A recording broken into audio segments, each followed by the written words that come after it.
हाय दोस्तों, welcome back to my YouTube channel. I hope आप सभी बहुत अच्छे होंगे और आप सबकी पढ़ाई भी बहुत अच्छे से चल रही होगी। तो मेरा नाम है खुशी और मैं ग्रेड 3 की तैयारी कर रही हूँ। और आई होप आप सबकी तैयारी भी बहुत अच्छे से चल रही होगी, बहुत बढ़िया चल रही होगी। तो ये ब्लॉग काफ़ी दिनों बाद आ रहा है, मतलब स्टडी ब्लॉग मैं काफ़ी दिनों के बाद लेके आ रही हूँ। बट ये जो वीडियो क्लिप्स थी वो काफ़ी पहले मैंने बना के रखी थी। तो मैंने सोचा कि एक ब्लॉग लेके आया जाए, और वो ब्लॉग क्यों लेके आई हूँ मैं, इसका रीज़न मैं आपको बताऊँगी। तो पहली बात तो thank you thank you thank you so much. मतलब जो भी आपने लास्ट वीडियो मेरी देखी और जो भी आपके अच्छे अच्छे कमेंट आए, आप लोगों ने मुझे समझाया, एडवाइस दी, और एक भी ऐसा कमेंट नहीं था जो कि नेगेटिव हो। आप लोग मतलब बहुत अच्छे हो, सच में बहुत अच्छे हो, और मैं ब्लेस्ड हूँ और ग्रेटफुल हूँ कि आप सभी मेरे सब्सक्राइबर्स हो और इतनी अच्छी फैमिली मैंने बनाई है।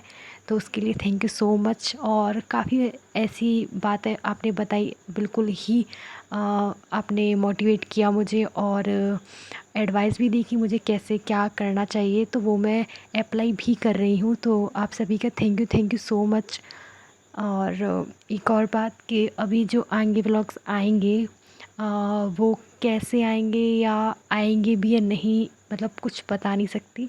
फुल स्टडी व्लॉग और या फिर मिनी व्लॉग भी, या फिर इंस्पिरेशन जो वीडियो डालती हूँ वो, तो पता नहीं कितने दिनों बाद आएंगी या जल्दी भी आ सकती हैं। मतलब कि 50-50 का रेशियो है, मतलब मैं वीडियो ला भी सकती हूँ और नहीं भी लेके आ सकती।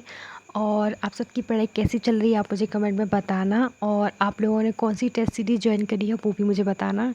और एक और बात कि आप जो सब्जेक्ट हैं उनके जो क्वेश्चंस हैं वो कहाँ से लगाते हो, मतलब कि इंग्लिश, हिंदी, मैथ, साइंस और राजस्थानी भाषा, इसके जो क्वेश्चन हैं आप कहाँ से लगाते हैं वो भी मुझे बताना। क्योंकि राजस्थान ज्योग्राफी, कल्चर, हिस्ट्री, इसकी तो बुक है मेरे पास, बट सब्जेक्ट की और राजस्थानी भाषा की बुक नहीं है क्वेश्चन प्रैक्टिस के लिए। तो आप मतलब मुझे मुझे बुक बताना, तो फिर मैं वो लेके आ जाऊँगी। और ये जो टेबल है ये मेरी अभी नई आई है, तो बचपन से लेके ये जो पहली टेबल है जो मतलब स्टडी टेबल मेरे पास है। मतलब मैं पहले बहुत सोचती थी कि मेरे पास स्टडी टेबल होगी, फिर मैं उसको डेकोरेट करूँगी ये वो। तो फाइनली मेरे पास भी स्टडी टेबल आ चुकी है। बाकी जो विज़न बोर्ड होता है, जैसे कि आपको पता ही है कि विज़न बोर्ड 2025 वाला सबने बनाया होगा, और ये मुझे पहली बार ही पता चला था कि ऐसा भी कुछ होता है, तो मैंने भी बनाया है, मतलब बनाया था। तो इसमें एक ये भी था कि मेरी कुछ छोटी छोटी चीज़ें थी जो मुझे मतलब पूरी करनी थी। वैसे आप लोगों के लिए कोई बड़ी बात होगी नहीं स्टडी टेबल लेना और ये सब, बट मेरे लिए थी बड़ी बात। तो अभी मेरे पास वो आ चुकी है। और एक और चीज़ थी कि मैं मतलब किसी भी जो धार्मिक जगह होती है वहाँ पे घूमने जाऊँ, तो मैं वृंदावन भी गई थी, जैसा कि आप सभी ने देखा था, और गोवर्धन भी गई थी। तो ये 2 विशेज़ तो पूरी हो चुकी हैं, और बाकी कुछ भी हैं 2-4 विशेज़ जो कि छोटी-छोटी हैं, ज़्यादा बड़ी नहीं हैं। तो वो भी जब कंप्लीट होंगी तब मैं आपको बताऊँगी।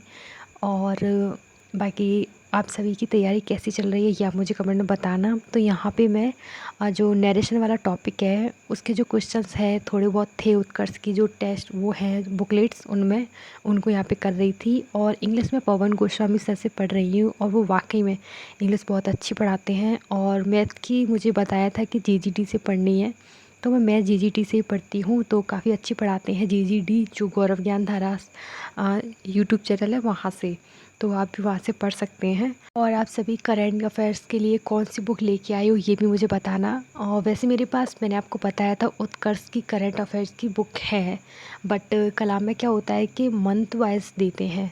उन्होंने मई के मंथ से लेके अप्रैल से लेके स्टार्ट किए हैं, मतलब अप्रैल, मई, जून, जुलाई ऐसे स्टार्ट किए हैं। और एक टेस्ट में उन्होंने मार्च की करंट अफेयर्स भी दे दी थी। तो ऐसे करके वो हम मान सकते हैं कि मार्च से उन्होंने करंट अफेयर्स देना स्टार्ट किया है। तो अगर आप सोच रहे हैं कि आपको किस मंथ की कितने मंथ तक की पढ़नी चाहिए, तो आप इससे भी आइडिया लगा सकते हैं। बाकी आप बताना कि कोई ऐसी सब बुक हो जिसमें मंथ वाइज करंट अफेयर्स दे रखी हो, ना कि टॉपिक वाइज। जो कर उत्कर्ष की मेरे पास बुक है उसमें टॉपिक वाइज, जैसे कि चर्चित खिलाड़ी हैं तो फिर उनके ही बारे में दिया गया है, ऐसे है। तो अगर आपके पास कोई ऐसी बुक हो जिसमें मंथली दिया गया हो तो आप मुझे कमेंट में बताना। और हाँ, कलाम का जो 4th टेस्ट हुआ था वो मैंने दिया ही नहीं है, क्योंकि मेरी पढ़ाई नहीं हो पाई थी बिकॉज़ ऑफ सम रीजंस। तो इसीलिए मैंने वो टेस्ट नहीं दिया, क्योंकि जब पढ़े ही नहीं है तो टेस्ट देने से क्या मतलब है, वैसे ही नंबर नहीं आते हैं। और बिना पढ़े टेस्ट देंगे तो फिर बिल्कुल भी नहीं आएंगे। तो फिर मैंने नहीं दिया था, क्योंकि मेरी पढ़ाई बिल्कुल भी नहीं हो पाई थी, और कुछ मतलब कुछ कुछ डिस्टर्ब सा चल रहा है सब कुछ, इसीलिए। और बाकी वो तो सब सही हो जाएगा। तो बस आज के ब्लॉग में इतना ही। और जो भी मैंने आपसे पूछा है आप प्लीज़ कमेंट में बताना। एक तो करंट अफेयर्स की बुक, और एक वो बुक जिसमें सब्जेक्ट के लिए क्वेश्चंस प्रैक्टिस हो, मतलब क्वेश्चंस प्रैक्टिस सेट्स हों। और राजस्थान हिंदी जो भाषा साहित्य वाला टॉपिक है उसके क्वेश्चंस प्रैक्टिस हो की जो बुक हो। तो आप प्लीज़ कमेंट में बताना। अपना ध्यान रखना, पढ़ते रहना। Bye bye, Tata.